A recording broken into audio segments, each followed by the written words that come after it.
8 y 5, 101.9 en Montevideo, 93.5 en Punta del Este. Jorge Gatti. Tenemos un invitado, tenemos a Graciano Pascali. Antes que nada, Graciano Pascali, bienvenido, un gusto que estés con nosotros. El gusto es mío, muchas gracias, Jorge. Bienvenido. Muchas gracias, Miguel. Muchas Podrías gracias. estar por varios motivos, pero en realidad la invitación es por La Cacería de Wilson, un libro que has editado de Editorial Planeta, que ya está en todas las librerías, me imagino, que ya hiciste la presentación oficial y demás. El día 26. Exacto, y que tiene como eje central, bueno, obviamente ya el título marca que es Wilson, pero no solo Wilson, es el entorno, la época de Wilson y esa peripecia que vivió Wilson. ¿Cómo surge este libro? Quiero Sí. antes que responda a eso, porque hace justicia, Graciano Pascali es, creo que, el único periodista en actividad que tuvo la oportunidad de una entrevista importante con Wilson Ferreira. Creo que en el año 86 fue eso. 87 creo. 86-87, que bueno, estuviste además en Cerro Largo para esa entrevista y en distintos lugares. Creo que los periodistas que estamos en actividad, más allá de algún contacto esporádico que entre el 85 y el 88 tuvimos los que estábamos trabajando, que tuvo esa entrevista importante, me parece que fuiste tú. Por lo menos con un registro en video. En video, seguramente claro. hay otros que sí está han hecho en entrevistas YouTube, importantes. además, ¿no? Sí, lo pueden buscar. Es probable que Never haya hecho alguna entrevista importante también. Digamos, en radio o escrita, seguramente hubo otras y seguramente mucho más amplias y profundas, pero esa tiene la virtud de que es un registro fílmico de cuando Wilson todavía estaba bien de salud. Volviendo a la pregunta de Jorge, ¿cómo surge el libro? Surge de una frustración, porque la idea que yo había empezado a pergeñar al comienzo de los años 2000 era un libro, contar la historia de la travesía de Wilson en el barco. Porque yo, cuando se conformaron los equipos, yo estaba en La Democracia en aquel momento, en el semanario La Democracia, que dirigía al Sumarán y después dirigió Wilson. Y se forman los equipos de trabajo para acompañar a Wilson en la travesía de Buenos Aires a Montevideo. Yo estaba designado, era uno de los periodistas que estaba designado. Pero como la fecha del regreso de Wilson estaba incierta hasta el mes de mayo, cuando hace el discurso en Concordia del 25 de mayo, yo tenía programado con mucho tiempo de anticipación un viaje a Estados Unidos, una invitación del Departamento de Estado, esa que hacen los periodistas, y me coincidió el viaje a Estados Unidos con el regreso de Wilson. Entonces no pude venir en el barco. Y siempre me quedó, me quedó pendiente esa asignatura. Y en algún momento dije, bueno, ya que no hice el viaje en barco, voy a escribir sobre voy a hacer un viaje en barco virtual. Bueno, por lo menos arrancaste el libro con eso, la llegada, el helicóptero, el traslado. Justamente. Te fuiste al detalle, te fuiste al hueso. Justamente, ¿por qué? Porque cuando yo estaba en el proceso, medio lo había abandonado, porque yo, en ese momento había encontrado mucha reticencia en algunas fuentes informativas, mucha reticencia en hablar del asunto, la gente quería esquivar el bulto. Yo creo que por vergüenza, en muchos casos, ¿no? De gente que había participado en operativos muy ridículos, del hospital desproporcionado, una cosa absurda. Entonces la gente no quería dar. Era casi como una batalla naval. La gente, la verdad, que estaba avergonzada y nadie quería hablar, y todo el mundo, en fin, esquivaba el tema. Y Gerardo Sotelo saca el libro en el 2015. Entonces dije, bueno, lo que yo quería escribir ya está escrito. ¿Vos te molestaste con el libro de Sotelo? Al contrario, quedé Porque feliz. hay gente que se molestó con el libro de Sotelo. Bueno. Porque dice que tomaban whisky de noche, no sé qué. Bueno, el libro de Sotelo está muy bien. Pero, y yo dije, bueno, caramba, ¿y yo qué puedo hacer ahora? Bueno, voy a tener que escribir sobre lo que nadie escribió, que es desde el momento que sube el helicóptero hasta que sale de la cárcel. Y me propuse eso. Y el punto de partida fue una cosa casual. Yo había estado en ese momento previo, en esos escarceos, había tratado de ubicar al piloto del helicóptero, que pensaba que podía ser una fuente para mi historia del primer libro que no escribí. Y entonces cuando... Está buena esa. Sí, del libro que no escribí. No, está buena lo de ubicar al piloto. Sí, pero fíjate cómo fue. Y yo empecé a buscar amigos en la Fuerza Aérea, a ver que me dijeran, ¿quién fue el piloto? Y era una especie de secreto de Estado, ¿no? Como los papeles de Watergate, yo qué sé, una cosa. Sí, como que hubiera sido el de Lenora Gay. Sí, yo qué sé, el desembarco de Normandía. Bueno, y entonces cuando vamos cuando Gerardo presenta el libro, en el programa Esta Boca es Mía, antes de estar yo integrado, digamos, formalmente, invitan a Gerardo Sotelo a presentar el libro, una entrevista, y me invitan a mí. Y entonces yo hago un poco esta historia. Bueno, en fin, yo la verdad que me da mucha envidia este libro, yo lo hubiera querido escribir, pero no pude, no sé cuánto. Y cometí el error involuntario, un error o una confusión. En un momento dije, bueno, yo ubiqué al piloto del helicóptero. En realidad quise decir, había tratado de ubicar al piloto del helicóptero, pero me salió, ubiqué al piloto del helicóptero y no quiso hablar. Dije así al aire. Era una cosa intrascendente, digamos, ¿no? Porque era 95% Sí, sí. cierto.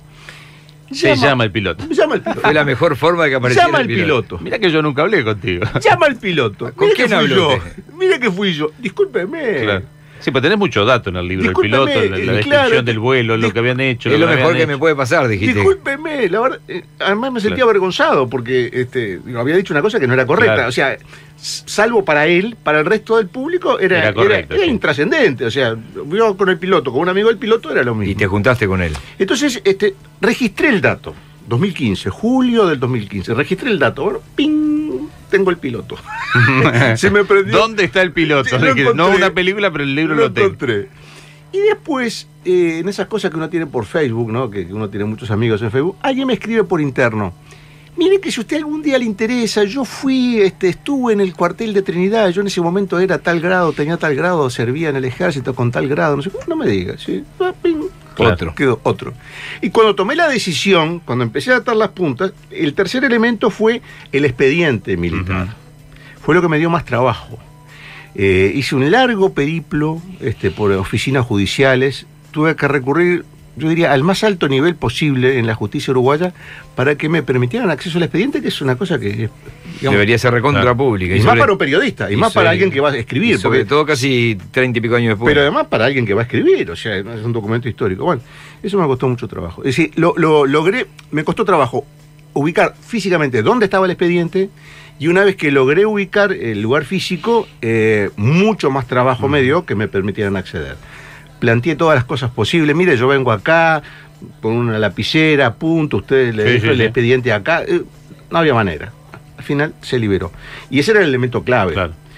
Incluso había intentado con alguna gente cercana a Wilson, que en fin, algunos estaban muy mayores, algunos no tenían papeles, bueno. Entonces, cuando tengo arriba de la mesa todos los elementos, me encuentro que hay una historia fantástica, ¿no? Una historia, o sea, una historia humana, jurídica, política, ¿no? Y dije, bueno, esto vamos Claro. a escribirlo. Sí, también acompañas lo que es la historia de Wilson con lo que fue pasando en el entorno de Wilson, ¿no? Otras muertes, discursos de él en momentos en la Cámara importantes, es decir, le pusiste un contexto histórico para que se entienda esto. Claro, porque por algo es la cacería, o sea, Claro. no lo salieron a cazar porque sí, o sea, había una motivación que surge claramente con esos documentos y con esa información que se aporta. Y después hay, digamos, como una última ratio, digamos, una explicación última que esa, digamos, queda a cargo de cada lector. Pero yo creo que sí que formaba, pero es una conjetura Ujú. personal que está apoyada en los documentos y en el libre raciocinio que lleva a una conclusión lógica, y es que así como Wilson y Jorge Valle, los dos, creo yo, eran en aquel momento los dos líderes, llamémosle democráticos o de los partidos tradicionales, mejor dicho, que podían ofrecer una mayor resistencia o tener un mayor poder de convocatoria frente a la sociedad con relación al golpe que se venía. O sea, que había la decisión de dar un golpe de Estado en Uruguay, yo creo que a esta altura Claro. nadie puede dudarlo. Sí, O sea, tampoco sí, manejas sí. exclusivamente la teoría de los dos demonios. no, digo, a ver, ¿cómo se da un golpe de Estado? No se levantan 5 coroneles o generales una mañana y dicen, che, muchacho, ¿qué le parece si hacemos un golpe de Estado? No, y sobre todo uno de estas características. Bueno, entonces, fue una cosa que requirió planificación.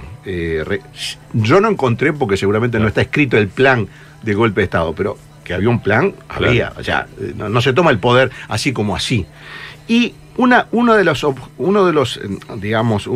objetivos, me imagino yo en ese plan, es como cualquier operación bélica, que en definitiva lo era, neutralizar a los posibles focos de resistencia. Claro. Porque si ustedes van a tomar el poder por la fuerza, tiene que pensar Sí, que alguien se va a oponer. Las cabezas tenés que neutralizarlas. Ahí está. Entonces, ¿cómo se neutralizaron? Bueno, algunos se neutralizaron. Bueno, los Tupamaros ya estaban neutralizados, ¿no? Ujú. El golpe de Estado ya estaban neutralizados. Cae la cárcel del pueblo en el 72, cae Sendic y todo el aparato del MLN cae.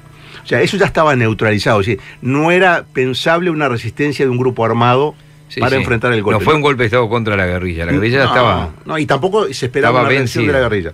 La izquierda, llamémosle la izquierda legal, por llamarla de alguna manera, PIT-CNT, en aquel momento Sí. la CNT, Central Sindical, Partido Comunista, todo eso. Sí, el Frente Amplio, Sereñi... ¿Cómo lo neutralizan?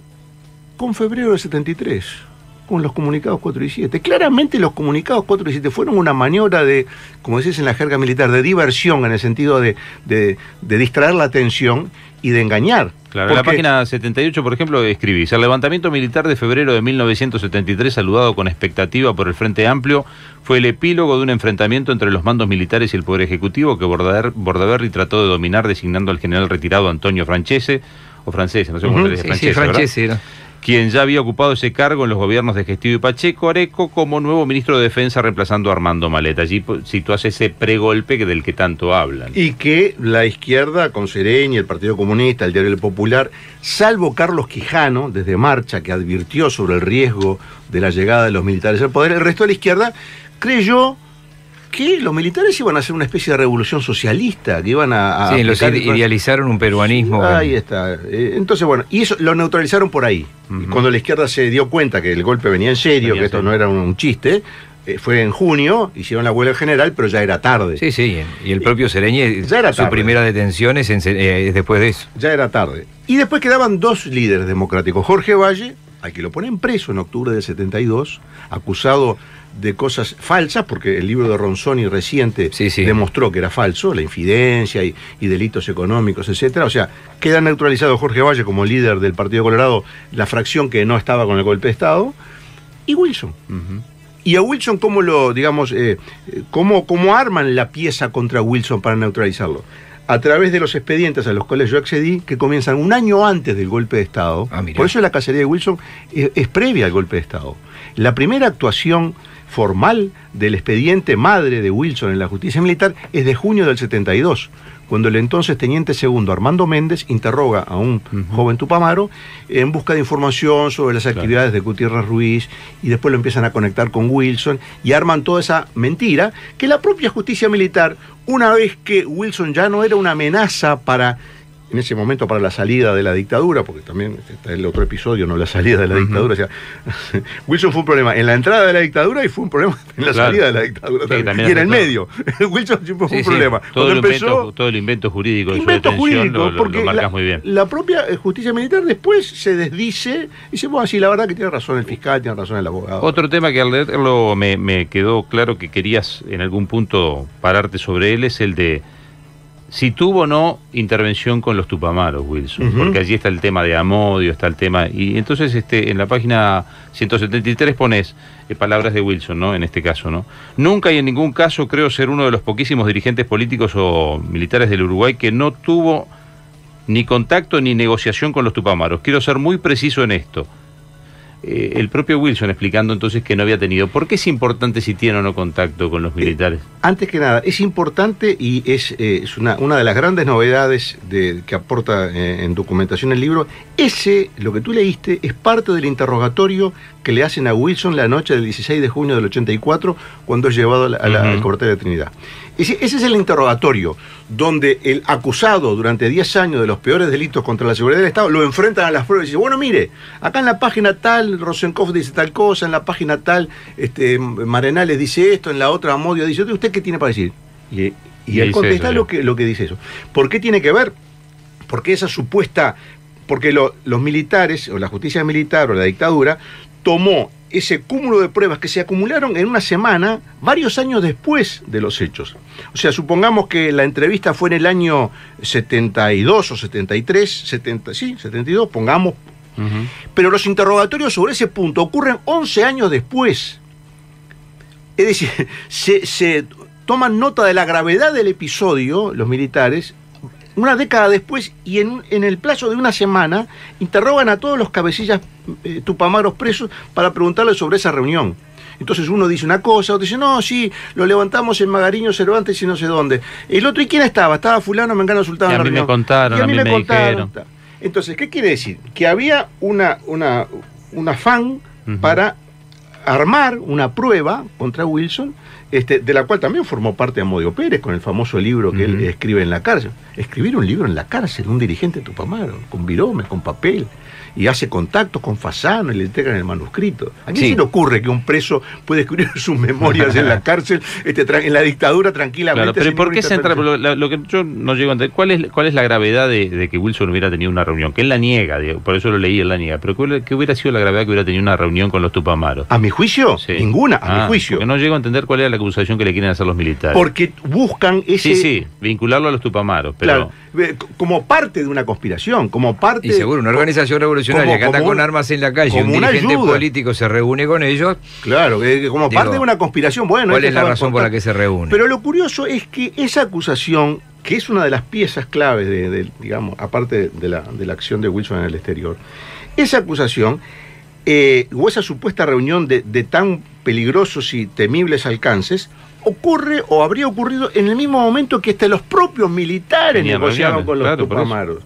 Entonces, ahí está otra de las grandes absurdos digamos, de ese periodo histórico, donde se toma como algo, digamos,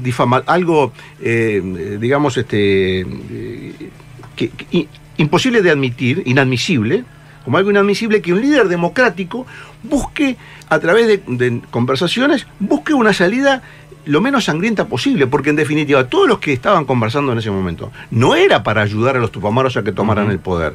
El propósito que los animaba era de buscar un camino... Terminar con esa situación. Sí, bueno, muchachos, a ver, ¿qué quieren ustedes? Bueno, no podemos aflojar un poquito la cosa, a mí están matando gente acá, la gente... En fin, buscar algo que dijera, bueno, vamos a ver si hacemos una tregua, la famosa tregua. Se ha escrito la tregua, que esa tregua sí la alcanzaron los tupamaros con los militares. O sea, lo que los militares buscaban, que era hacer una tregua para apaciguar los ánimos, lo usan como elemento acusatorio de los políticos. Es una cosa realmente absurda. Y uno dice, bueno, cuando ve todo, dice, y esta gente tomó el poder así, ¿no? O sea, puso en marcha un operativo de estas características, con acusaciones tan débiles y en algunos casos tan absurdas, y gobernaron el país a su antojo durante 11 años, con ese enfoque de la realidad política. Realmente, yo creo que deja para pensar. El libro no va por ese lado. No va por ese lado, pero es una reflexión que después uno termina haciéndose. Caramba, ¿y en manos de quién quedó el país en esos años?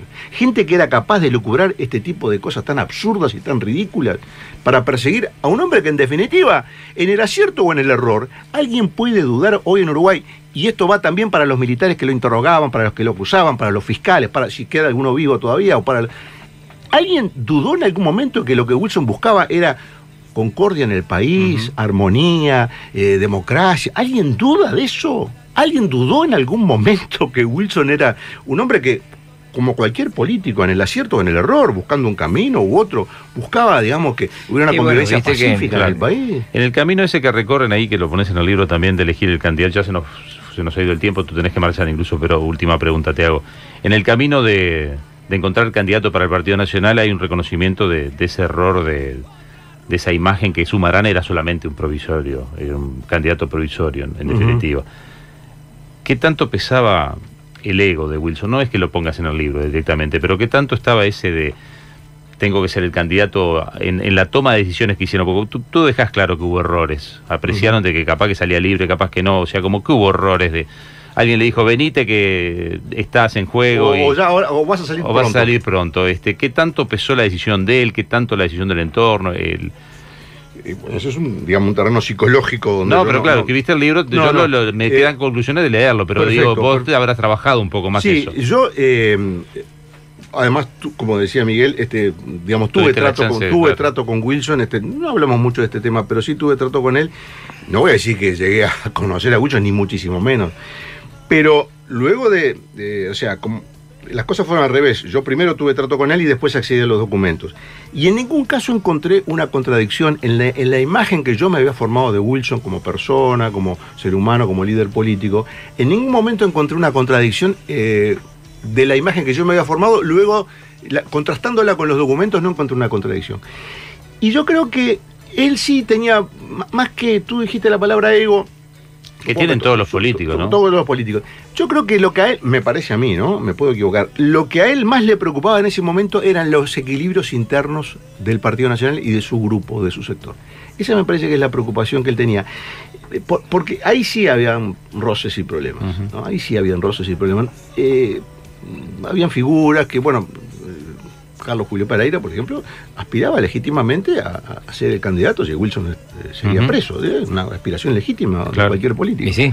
Es legítimo. O sea, nadie puede... Y además estaba casi cantado que tendría que ser él. Nadie puede acusar a un político de aspirar a un cargo si el pueblo lo vota. Que si no, no estás en política. Bueno, entonces, yo creo que eso sí generó, sinceramente, pero no por una cuestión personal de Wilson, sino justamente para tratar de mantener esos equilibrios. Y la prueba está en que cómo se mantiene el equilibrio, respetando, llamémosle, el orden de los grupos. O sea, la fórmula del 71 era Wilson Carlos Julio. Otra forma de verlo era por la Patria Rocha. Sí. Esa era otra forma de verlo. Entonces, bueno, se entendió que... Sí, porque ahí Wilson, por la Patria tenía que seguir arriba. Ahí está. Carlos Julio era muy Rocha, por ejemplo, dice, es Rocha. Ahí está. Ahora, yo pensé que había sido distinto. Cuando Rocha hablamos del movimiento. Sí, de Rocha. Cuando, por lo que leí, Sumarán se entera porque le cuentan a Wilson. No es que Wilson pone una carta que tiene que ser Sumarán. Yo pensé que había habido un liñazo, porque iban y venían las cartas, pero... Sí, fue una cosa curiosa, seguramente estamos en el límite. Sumarán era director de La Democracia, y yo trabajaba en La Democracia. La noche en que, luego de una reunión en la casa de León Morelli, de Babina, en el Gaucho, en un edificio que está frente al monumento. Cuando hablamos de León Morelli, supongo que todo el mundo se acuerda que era el yerno de Wilson. Y Babina, de Babina y Silvia Ferreira. Esa noche se producía la reunión, digamos, de toda la dirigencia de Por la Patria, que estaba suelta, digamos, que estaba libre, en la casa de León Morelli, reunión de la cual surgiría el nombre del candidato. Y yo me cruzo accidentalmente, yo estaba caminando por Constituyente, iba a 18, no sé, iba a tomar el ómnibus, ahí en la parada que está ahí al lado del Gaucho, y Sumarán iba a la reunión. Entonces me lo cruzo, el edificio está frente al Gaucho, hablamos 3 minutos, o sea, ¿qué tal, doctor? ¿Cómo le va? No sé cuánto, yo lo trataba de usted. Y, sí, voy a una reunión, me llamaron acá a una reunión. Bueno, está, sí, quedó. O sea, él entró a la reunión como entran los cardenales cuando lo van a elegir al Papa, él no sabía nada. Yo creo que ahí hubo una influencia de Juan Raúl Ferreira, me parece que que en fin, contaba con el beneplácito de Juan Raúl, y creo que en ese periodo Juan Raúl también tenía una influencia importante sobre Wilson, que estaba preso, y Sumarán fue acercado al movimiento por León Morelli, ellos cantaban juntos en un coro, de una iglesia. Y sí, es cierto, es así. Cuando se hace el acto en el Cine Cordón... Claro, los caminos de la política son así a veces. Sí. ¿Quién está para mirar? Tengo un muchacho acá que canta en el coro, tiene buena voz, es muy blanco, no sé cuánto. Bueno, tráelo. O sea, en ese momento nadie podía hablar, estaba todo el mundo proscripto. Entonces era difícil conseguir gente para actuar. Además había que tener también...